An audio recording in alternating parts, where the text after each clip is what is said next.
Buenas noches, queridos amigos. En el episodio de esta noche hablaremos acerca de la historia del manicomio La Castañeda en México, de todos los tratamientos y experimentos que se hacían en esa época para tratar diferentes enfermedades mentales, los cuales ahora nos parecen absurdos y horribles, pero que en esos momentos eran normales. Abrimos así este espacio lleno de historias de terror. Bienvenidos a Crónicas de lo Oculto.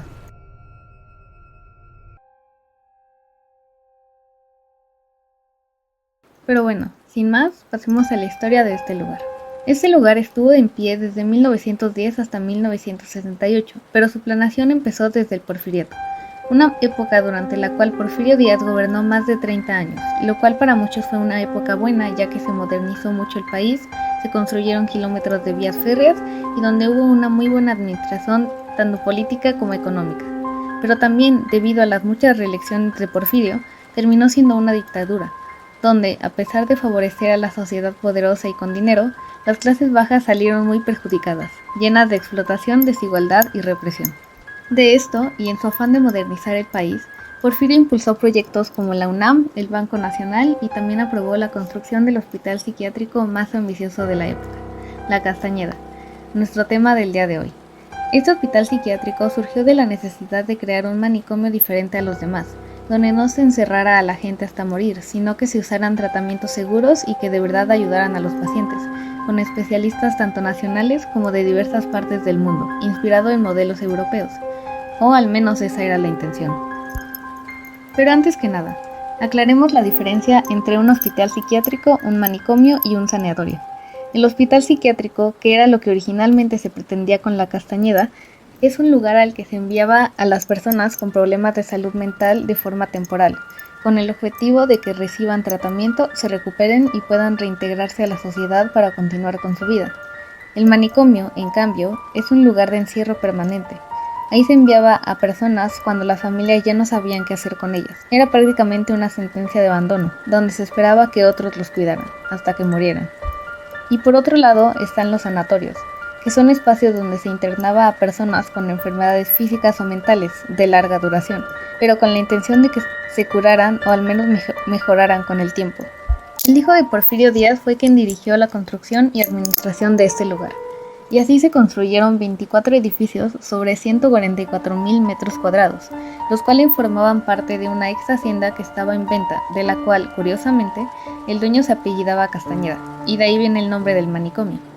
Tiene capacidad para 1,200 personas y estaba dividido en diferentes pabellones, de los cuales el primer pabellón era para los distinguidos. Estos eran pacientes los cuales sus familias pagaban grandes sumas de dinero para mantenerlos ahí. Tenían habitaciones privadas, no usaban uniforme y podían recibir visitas externas. Muchos de estos eran hijos de familias con poder y dinero que mandaban ahí a sus hijos rebeldes o a los que habían hecho algo con los que ellos no estaban de acuerdo como castigo. El segundo pabellón estaba dividido entre tranquilos A y tranquilos B, y los pacientes eran mandados tanto al A o al B dependiendo de la gravedad de su trastorno, y era para los pacientes pobres o indigentes, la mayoría de los cuales estaban en malas condiciones de salud, recibían poco trato médico, muy mala higiene y los castigaban con castigos muy crueles por mal comportamiento, a pesar de ser los que más ayuda necesitaban. Es por esto que se cree que la división de este manicomio era muy clasista y arbitraria, y se salía completamente de lo que se planeaba hacer, ya que les daba mejores tratamientos y tratos a las personas de dinero, por lo que aquí podemos ver una gran influencia de la mentalidad de Porfirio Díaz, a los ricos ser mucho más beneficiados que los pobres. Aparte de esto, también contaba con una granja donde los pacientes cultivaban sus propios alimentos, lo que los mantenía calmados y era una especie de terapia para ellos. Sin embargo, era solo para los pacientes de clase alta y que fueran funcionales, al igual que era una forma de no pagar empleados extras que se encargaran de ella, por lo que era más fácil hacer que las personas internadas lo hicieran. Meses después, en noviembre de 1910, empieza la Revolución Mexicana, donde el pueblo se levantó en contra de Porfirio Díaz y en busca de un país verdaderamente democrático, por lo que este manicomio se queda sin nadie a cargo de él, lleno de inestabilidad, lo que incluyó a más de 14 directores distintos y ninguna atención para los pacientes. Sin embargo, esto no es lo peor, ya que en este momento La Castañeda se volvió un lugar para castigar y silenciar. Esto porque debido a que era muy fácil internar a alguien, solo necesitando una receta firmada por un médico diciendo que tenías alguna enfermedad mental, cualquiera podía mandar a alguien. Y ya dentro había un doctor el cual el cual te diagnosticaba más formalmente, entre comillas, y te mandaba al pabellón donde, según él, pertenecías. Algunos de los motivos por los que podría ser enviado a este manicomio eran por rebeldía, a personas indigentes, enfermas, como un castigo a un hijo o simplemente porque alguien te caía mal, al igual que si hablabas mal de algún político, específicamente Porfirio Díaz, o si querías quitar a alguien de tu camino, especialmente en el ámbito de la política. Igualmente, algunos de los supuestos tratamientos y castigos más crueles que se llevaron a cabo en este manicomio fueron la convulsoterapia, que consiste en darle choques eléctricos a las personas para provocarles convulsiones, para que, y según diversos experimentos realizados en Italia en animales, estos reseteen las actividades eléctricas del cerebro y así curar al paciente.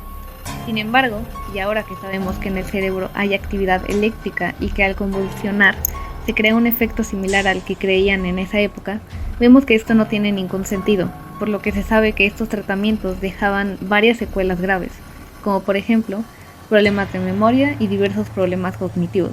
En segundo lugar, lobotomías, en las cuales se metía un cincel por el párpado hasta el cerebro para romper conexiones neuronales y curar cualquier trastorno al destruir directamente el problema en el cerebro.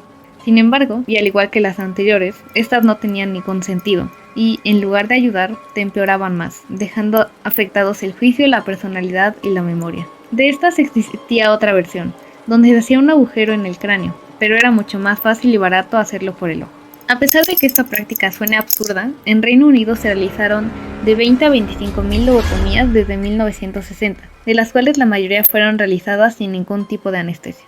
Y uno de los castigos más comunes eran las salas de aislamiento, donde dejaban encerrados por semanas a pacientes que tenían mal comportamiento.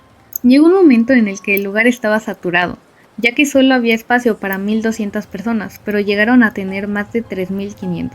Por eso, las personas dormían unas encima de otras, en el piso o incluso en estructuras de fierro.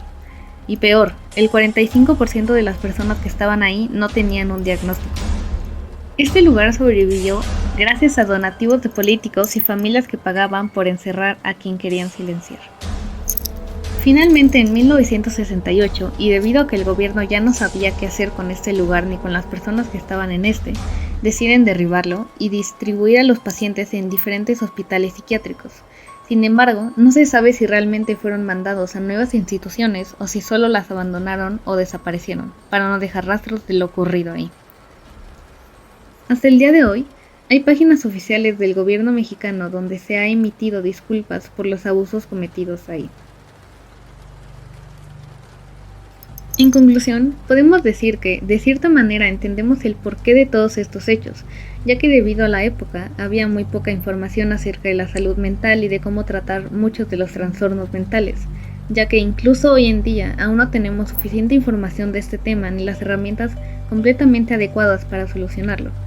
Al igual que aún muchas personas se les hace difícil aceptar que ellos mismos o alguien más tienen alguna condición mental, por lo que en esos momentos era aún peor.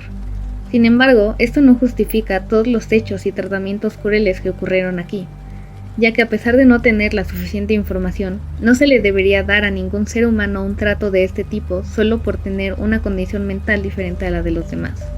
Al igual que utilizar las instituciones para tratar a personas que necesitan tratamientos especiales para deshacerse de alguna persona, silenciar a alguien o castigar a tu hijo, ya que les quitas la oportunidad a las personas que realmente necesitan estar ahí.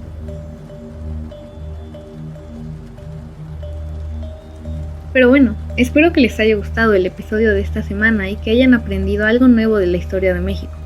Esta es una de las historias más impresionantes del país y una de las que te dejan pensando acerca de cómo algo planeado con buena intención puede terminar siendo una pesadilla si no se maneja correctamente y no se tiene la información adecuada. Sin más, nos vemos en el próximo domingo con un nuevo episodio de Crónicas del Oculto.